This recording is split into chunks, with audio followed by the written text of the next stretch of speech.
Hey, I am so excited for today. I am a huge Baby Yoda fan. I know that's not actually his name, but I have had so much fun watching how cute he is. And so my husband and I got this idea.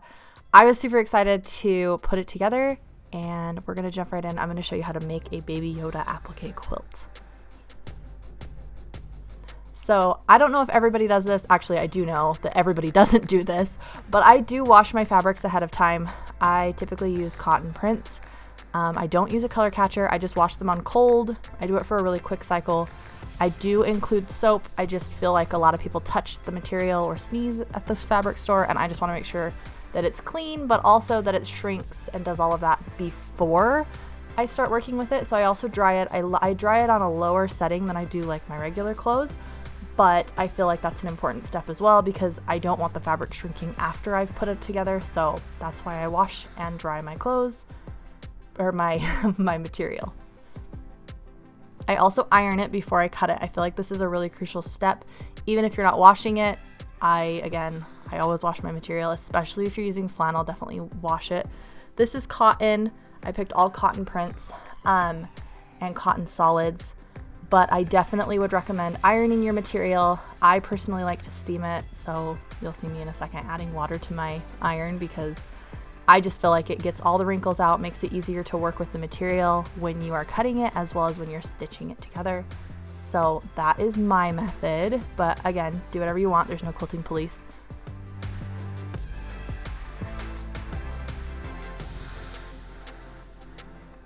Okay, so the next thing that I didn't have a pattern for this, so I'm actually just going blind off of this. I just went to the store, I looked at a couple of drawings of Baby Yoda on the internet and just kind of picked out the colors that I wanted based on those, and then I came home and just freehand sketched it. This was literally, what you're watching right now is like the first time I've ever drawn a Baby Yoda. I'm not the most artistic person in the world, so you'll see here in a second. I even erased things. So anyway, I decided to use 11 by 8.5 paper, just regular printer paper, to sketch out these different shapes. So his head ended up being roughly 10 inches at the widest and 6.5 inches at the tallest if you want measurements for that. His little green ears were about 8.5 inches by about 4 inches those are the widest points of those measurements if you're looking for how much fabric to get. I think I got 1/4 yard of most of these. So I definitely have leftover material. This would be awesome if you have leftover material.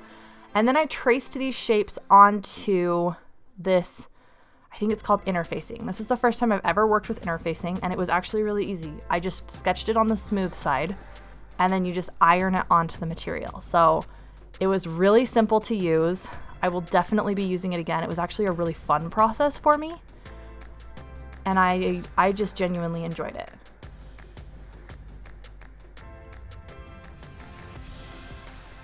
Now, before I cut these out, before I put them on the interfacing, because interfacing is a little bit more than I tend to like to spend on my projects, I wanted to make sure that I was doing the right shapes. So that's why I used the paper. I cut everything out. I taped everything together in like a Baby Yoda form on this piece of paper, on these pieces of paper. That's what you see sitting on my desk right there.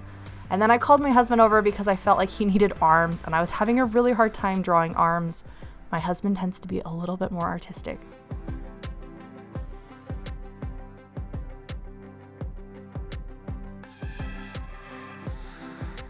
For me, I decided that Yoda was a little bit difficult to do hands with, so I just opted to do big sleeves that look like they're just covering him.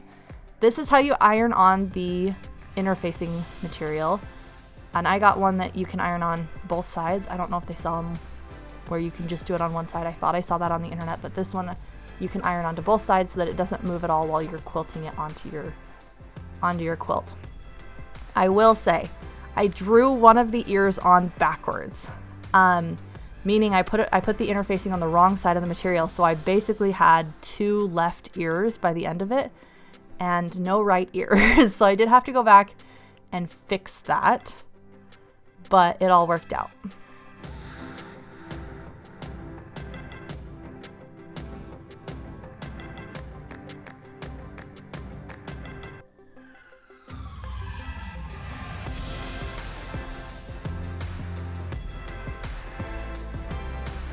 So for this shape, it was a little bit bigger. This is his whole jacket. So I had taken the form that I had taped together on my paper.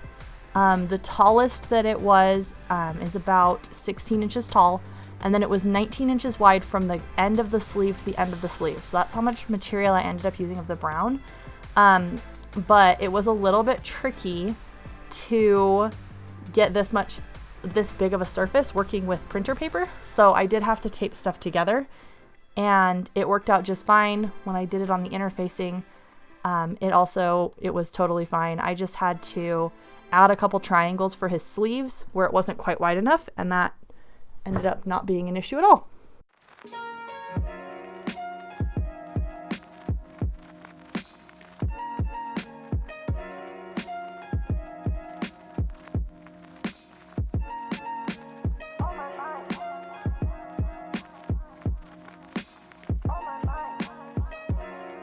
So before I attached this to the blanket, I wanted to lay it out, make sure that I had cut out all of the right pieces, make sure that they all looked right now that they were in actual material. So I laid out the blanket on my desk and just pieced these things together. So for the collars, I wanted to give you guys the dimensions that I used on my collars. The bigger side is 8 inches by 4¼ inches. And then the smaller side is 6 inches by 4¼ inches. The head, I think I already told you the measurements for that, but at the widest, again, it's an oval, so just do your best sketching it, but it was about 10 inches by 6½ inches. The green of his ears was about 8½ inches by 4 inches, and you can see here why the right ear is upside down. I was just trying to make sure that my pink was right before I cut out the green again. I did have to cut that out a second time to fix that because I had the interfacing on the wrong side. And then I just went to work ironing it on. Oh, the pink of the ears is about 3 inches by 6 inches at its widest, and I just did like a curvy shape that I thought was cute.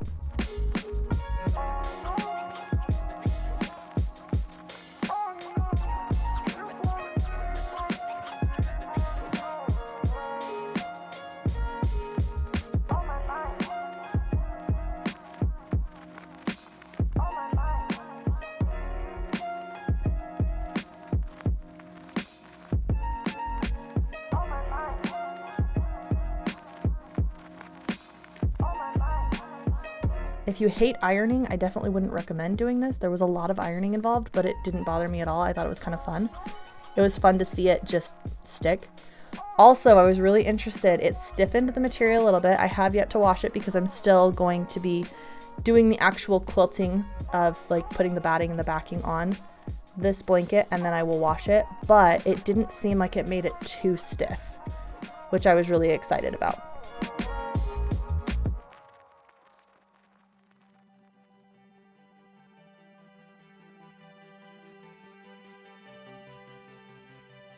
One of the things that it said, I know I told you guys a minute ago, okay, first of all, I really did love laying everything out beforehand before I started ironing, and then just folding things back so that I could iron. Like this collar, I folded back the other side so that I knew where it was supposed to lay, but I could work on one piece at a time. The other thing I was going to say is with this applique process, I learned that you're not supposed to use steam in the iron while you're doing it. It's supposed to be a dry iron. So I know I said at the beginning that I love steaming my material. I definitely did that when I was ironing it to begin with, but when I started using the applique, I did not use steam anymore. I just used a dry iron. Okay, so those little eyeballs are not a square, but the square that I cut them out of was 2 inches by 2½ inches if you're looking for the size on that.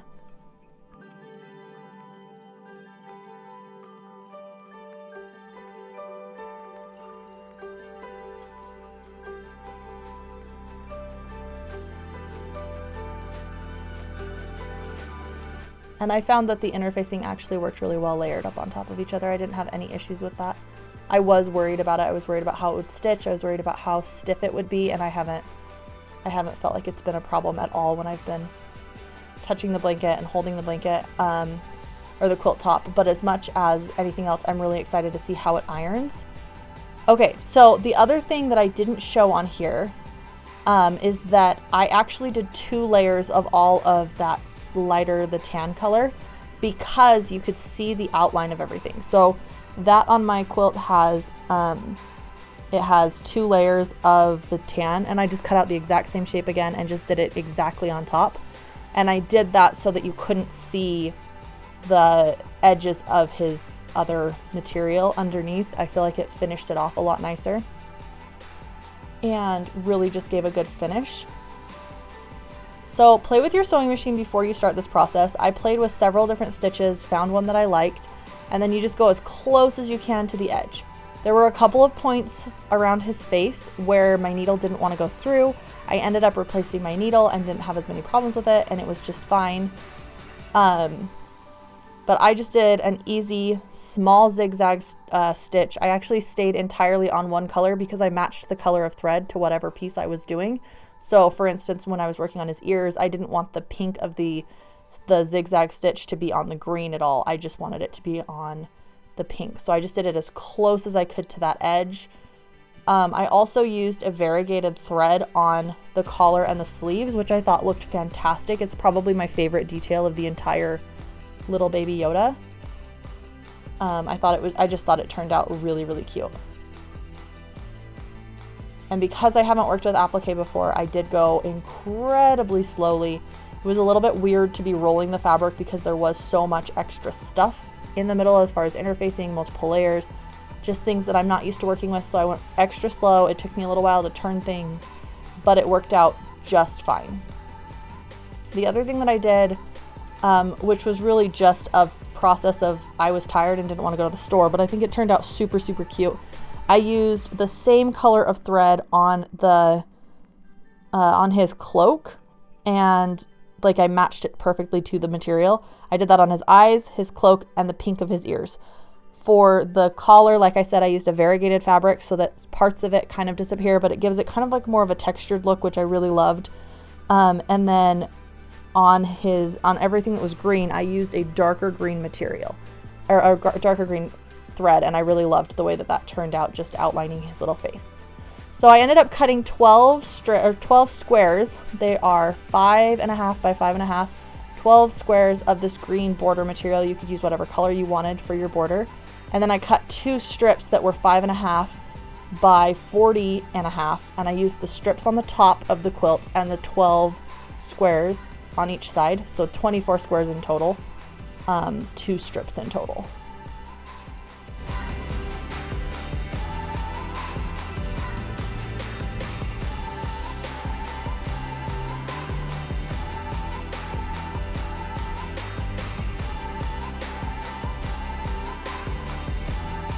And then just attached the strips first to the blanket, and then the squares were the rows with the squares in them was the last thing that I attached.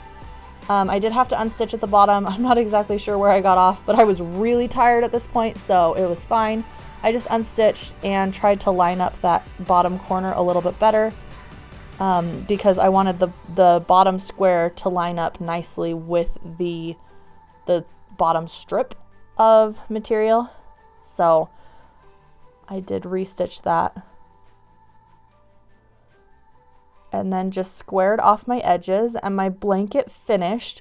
The white behind Yoda, Baby Yoda, is 40 by 48 inches. I bought material using a 44-inch wide material, so that's what it like shrunk down to, and I trimmed it down to. After doing all that, I was able to iron the whole thing. My blanket finished at 50 inches by 58 inches, and I am super happy with that size. I think that, like, I am 5'9", if you can see how high I was holding it. It's a really great size. I think it would be fantastic for any kid, and then it would work well as like a nice throw in your living room or your game room or whatever you wanted to put it in. So that was really fun. I hope you enjoyed this tutorial. Thanks so much for watching. Feel free to tag me on Facebook or Instagram. I will link those in the comments. I'd love to see what you are working on. Thanks for watching.